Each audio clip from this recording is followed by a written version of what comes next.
Hello students. आज पुनः आगे आपके सामने केमिस्ट्री में आपके हाइड्रोकार्बन चैप्टर चल रहा है। हाइड्रोकार्बन के अंतर्गत मैंने आपको आपके पूरे हाइड्रोकार्बन बताए, कितने हाइड्रोकार्बन होते हैं, उसके अंतर्गत कौन कौन सी श्रेणी होती है, और श्रेणियों के अंतर्गत जैसे मैंने एल्केन, एल्कीन और एल्काइन का बतलाया। इसके आपको सबके सूत्र बनाना बतलाया, सभी के समान सूत्र बतलाए। कैसे सूत्र बनाए जाते हैं, कोई आपको ये ना हो कि सूत्र रटने का काम ना रह जाए, इसलिए मैंने वो सब बताए हैं। अब आगे आपको कल मैंने बताया था इनके संख्या सूत्र, ग्राफिक सूत्र और अणु सूत्र बताए। और फिर आगे आपको मैंने कल मूलक की भी चर्चा की थी कि आखिरकार मूलक क्या होते हैं। तो मूलक आपने देखा, यानी किसी भी हाइड्रोकार्बन में से एक हाइड्रोजन परमाणु निकाल देने पर जो हमारा बना हुआ यौगिक होगा वह कहलाता है मूलक। क्या कहलाता है? मूलक कहलाता है। और इस हिसाब से मूलक ने पढ़ लिया। अब बात आती है आगे, क्रियात्मक समूह क्या होते हैं, उस पर चर्चा करेंगे।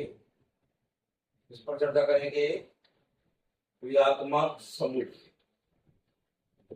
तो क्रियात्मक समूह के बारे में हम चर्चा करेंगे। क्रियात्मक समूह बता दें हम आपको कि कोई भी किसी भी एल्किल मूलक पर लगाए जाने वाला जो समूह होता है वह फंक्शनल ग्रुप यानी क्रियात्मक समूह कहलाता है। क्रियात्मक समूह भिन्न भिन्न होते हैं। एक तो पहला क्रियात्मक समूह वही पढ़ा आपने तीन को, एक होता है एल्केन, एक होता है एल्कीन और एक होता है एल्काइन। ये भी फंक्शनल ग्रुप यानी क्रियात्मक समूह थे। अब हम क्रियात्मक समूह के बारे में आगे पढ़ेंगे। सबसे पहले यदि OH होगा तो OH को हम क्या पढ़ते हैं ये आपको आज नोट भी करना है और इनको याद करके रखना है कि आखिरकार ये क्या कहलाते हैं। तो OH को हम एल्कोहल कहते हैं।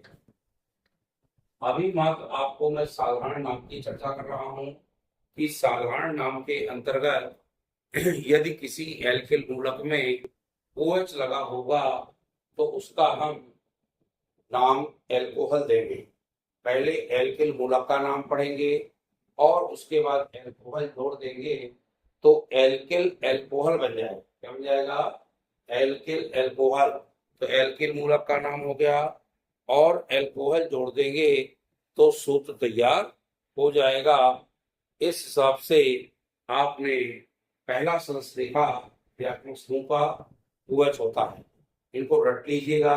अभी ये बार रटने नहीं पड़ेगा, वो तो सवाल नाम बता रहा हूँ। फिर मैं इसके आपको पूर्व लग्न बताऊंगा और अनुलग्न बताऊंगा कि पूर्व लग्न के रूप में इसको क्या लिखते हैं और अनुलग्न के रूप में इसको क्या लिखते हैं, ये बाद में चर्चा करेंगे। पहले आप कुछ क्रियात्मक समूहों को याद करें। ये CHO लगा है, इसको हम एल्डिहाइड कहते हैं। क्या कहते हैं?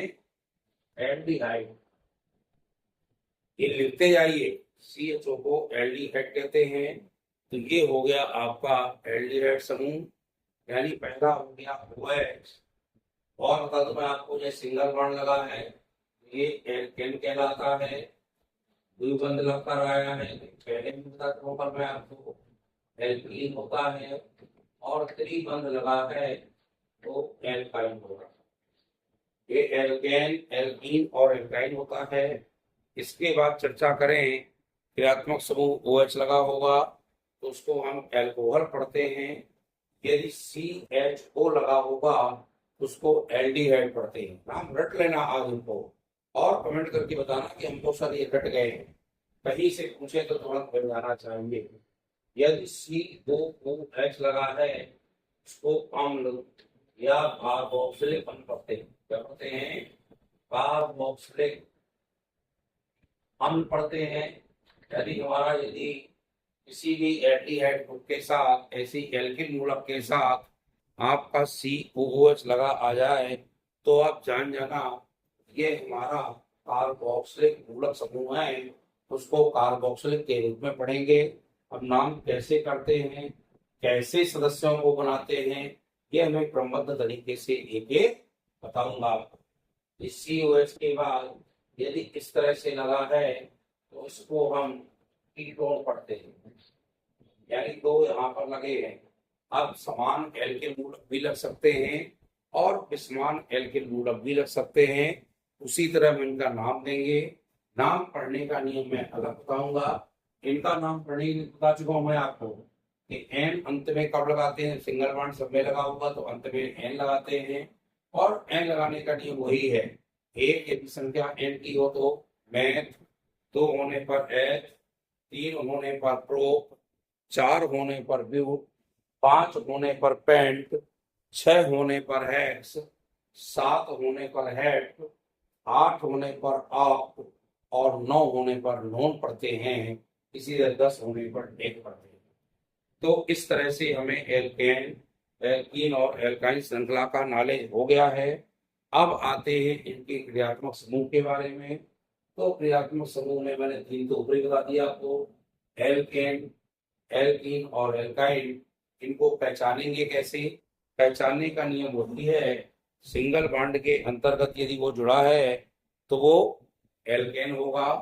कहीं ना कहीं एक आध दो जगह डबल बॉन्ड आया है तो एल्कीन सदस्य होगा, और कहीं ट्रिपल बॉन्ड लगा है तो एल्काइन सदस्य होगा। ये आपको ध्यान रखना है। सी डबल बॉन्ड को इधर पर आता तो उसको, अब C2R के साथ एक जगह है, इसको हम एस्टर कहते हैं।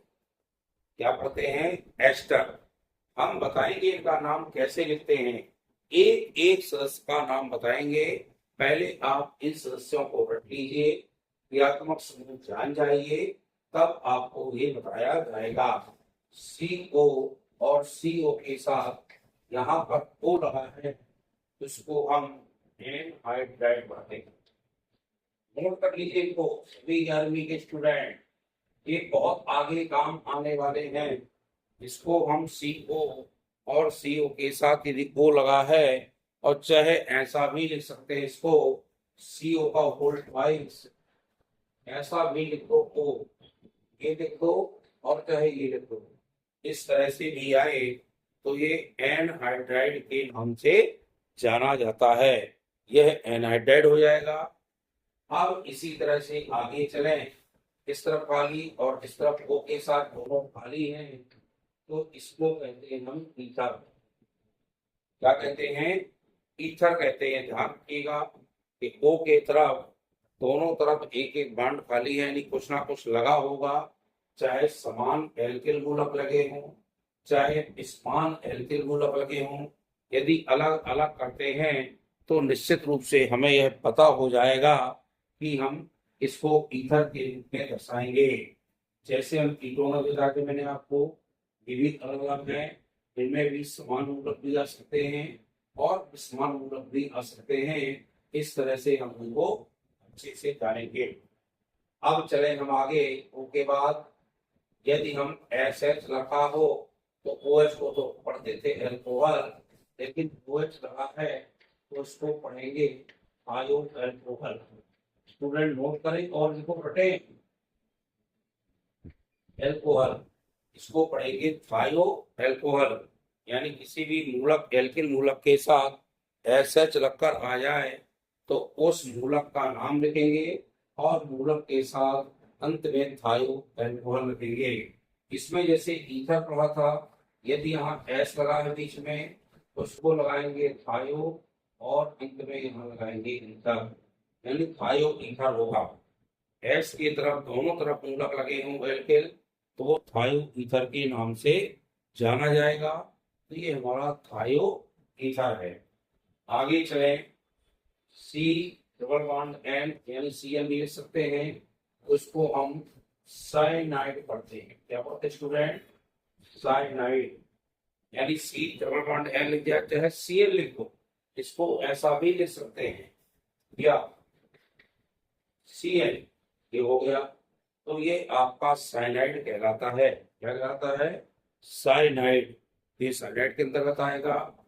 इसी तरह यदि उल्टा लग जाए, एंड ऊपर मतलब नीचे डबल बॉन्ड लग जाए तो इसको पढ़ते हैं हम आइसो लग जाएगा। क्या लग जाएगा? Iso cyanide. क्या लग जाएगा, आइसोसाइनेट, यानी एन के साथ सी लग गया तो इसको हम आइसोसाइनेट पढ़ेंगे। लेकिन ऊपर आप जो तीर का चिन्ह बनाएंगे वह उपसेसिव बंध का आकार करेगा, और ये ऊपर एक तीर का चिन्ह, नीचे दो डबल बॉन्ड। इस तरह से ये आइसोसाइनेट के नाम से जाना जाता है। तो इस प्रकार से आपको ये क्रियात्मक समूह अच्छे से लिखें और इनको नोट भी करें। यदि NO2 लगा है उसको नाइट्राइट कहते हैं। क्या कहते हैं, नाइट्राइट। NO2 को नाइट्राइट के नाम से जाना जाता है।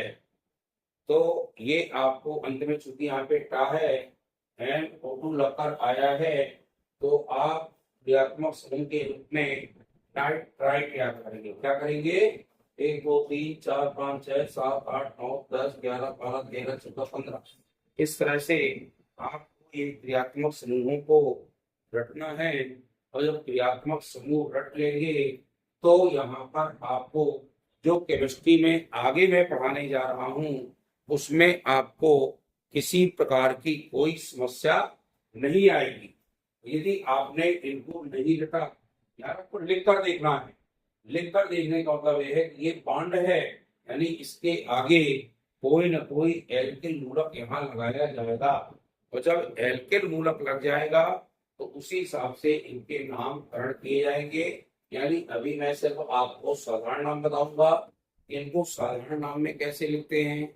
फिर जो आपके आगे परीक्षाओं में लिखकर आते हैं इनके IUPAC नाम लेंगे, तो उसको भी मैं आपको बताऊंगा कि जो IUPAC ये है क्या। बहरहाल 10वीं में आपने थोड़ा सा इसका पढ़ा है। 10वीं में आया करता था क्वेश्चन के एल्केन श्रेणी के 4 सदस्यों के नाम लिखकर उनके सूत्र एवं संरचना सूत्र लिखिए, आप लिखते थे। इसी तरह एल्कीन कभी कभी आ जाता था, एल्कीन के 4 सदस्य लिखिए, तो 4 सदस्य में पढ़ा चुका आपको पूरे 10 तक। मेथिन एथिन प्रोपेन ब्यूटेन लिख दो, सबके सूत्र लिख दो, और संरचना सूत्र मैंने 2 दिन पिछले पढ़ाए हैं आपको, उस तरह से आप उसके संरचना सूत्र बना दो। और इसी तरह एल्काइन का आता है कि 4 एल्काइन सदस्यों के नाम लिखें, तो 4 एल्काइन सदस्यों के नाम क्या लिखोगे, एथाइन प्रोपाइन ब्यूटाइन पेंटाइन, सबके सूत्र लिख दो। आपको ये पता है खालिस्तानी कभी आ जाते हैं, एल्काइन श्रेणी का सामान्य सूत्र, तो सामान्य सूत्र मैंने तीनों बताए थे। एल्काइन का क्या होता है, CnH2n-2, 2 घटाना है आपको। और जो उसकी बात करें एल्कीन की, तो CnH2n सीधे दोगुना कर देना है। बात एल्केन की करें तो आपको CnH2n+2, यानी उसमें कार्बन की संख्या को दोगुना करके हाइड्रोजन में 2 जोड़ देना है, तो हाइड्रोजन की संख्या बन जाएगी। इस तरह से आपको क्रियात्मक समूहों को भी पढ़ना है। और जब इनको रट लेंगे तो रटने के बाद आपको यहाँ समस्या पैदा नहीं होगी। इनमें सब में एल्केन मूलक रख सकते हैं। एक होते हैं एरिल समूह। एरिल समूह क्या कहलाते हैं, एरिल समूह बेंजीन वर्ग के सदस्य होते हैं, यानी वो एरोमेटिक होते हैं। एरोमेटिक इनका नाम क्यों पड़ा, क्योंकि एरोमेटिक बना है एरोमा से, और एरोमा कहलाता है, एरोमा मीन्स होती है इसमें सुगंध, और सुगंधित वाले जो पदार्थ होते हैं वो सब एरोमेटिक यौगिक होते हैं। एरोमेटिक यौगिक के अंतर्गत कार्बन के 6 परमाणु और नाइट्रोजन के भी 6 होते हैं, और ये बेंजीन रिंग के सदस्य होते हैं। C6H6 को बेंजीन कहते हैं। इसमें भी यदि एक एल्किल मूलक हटा देंगे, इसको पढ़ते हैं बेंजीन, और ध्यान दीजिएगा। और जब एक हाइड्रोजन हटेगा तो अंत में ईन हटेगा, ईन हटेगा, ये हट जाएगा और चढ़ जाएगा तिल, और यहाँ बनेगा CH5, और इसका नाम क्या बन जाएगा, ये जुड़ेगा तो बेंजीन। ईन हट गया, ईन में जो बड़ी ई की मात्रा लगी थी वो हट गया, और उसमें छोटी ई की मात्रा जुड़ करके ला लग गया, ये बन गया बेंजीन। इस तरह के सदस्य हो गए। इसको हम बेंजीन समूह को हमेशा R' से प्रदर्शित करते हैं, और जो एल्केन मूलक मैंने कल पढ़ाए थे मेथिल एथर प्रोपेन, उसको R से प्रदर्शित करते हैं। यानी हमेशा एल्किल मूलक को R से और बेंजीन रिंग के सदस्यों को R' से प्रदर्शित करते हैं। तो ये एरिल मूलक कहते हैं, इनको कहते हैं एरिल और इनको कहते हैं एल्किल। इन सदस्यों का पूरा यहाँ काम पड़ेगा। जब मैं आपको कल से इनके सूत्र बताऊंगा तो निश्चित रूप से इनका आपका यहाँ पर काम पड़ेगा और वह आपको पूरे रटना पड़ेंगे। इन श्रेणियों के सूत्र मैं बता चुका हूँ आपको, पहले कल भी बताए थे, परसों भी बताए थे, सूत्र लिखे थे मैंने, ग्राफिक सूत्र और संरचना सूत्र भी लिखे थे, अणु सूत्र भी बतलाए थे। ये सब सूत्र तो बता चुका हूँ। अब मैं क्रियात्मक समूहों के सूत्र कल से बताना प्रारंभ करूंगा, तो आप इनको आज लिखें, लिख करके अच्छे से याद कर लें और याद करके कमेंट में मुझे जरूर बताएं कि सर हमें ये याद हो गए हैं।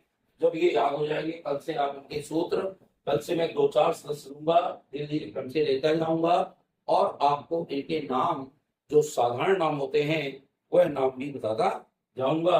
और जब वो नाम आप समझ जाएंगे, याद हो जाएंगे, तो फिर आपको ये दिक्कत नहीं होगी। मुझे लगता है आपने नोट कर लिए होंगे। मैं कैमरा को पास किए दे रहा हूँ, इसमें मैं ना रहा हो तो आप इनको अच्छे से नोट कर लीजिए। देख लीजिए कैमरा पास में आ गया और इसको अच्छे से आप नोट कर लें। ये हो गया, इसको नोट जब कर लेंगे तो आपसे क्रियात्मक समूह बन जाएंगे और क्रियात्मक समूह बनने लगेंगे तो इसके अंतर्गत जो सूत्र आने वाले हैं वह सूत्र भी आपसे अच्छे से बनेंगे। वीडियो अच्छा लगा करे लाइक शेयर जरूर किया करिए और उसको सब्सक्राइब किया करें और अपने दोस्तों को भी शेयर किया करिए। सभी को, दोस्तों को भी, आपके कोई कहीं बाहर कर रहे हैं दोस्त हों, कोई घर परिवार के सदस्य हों, तो सबको शेयर किया करिए। तो जब ये शेयर हो जाएंगे तो वो भी देखेंगे। इस तरह से वीडियो को लाइक सब्सक्राइब करते जाएं। बहुत बहुत धन्यवाद।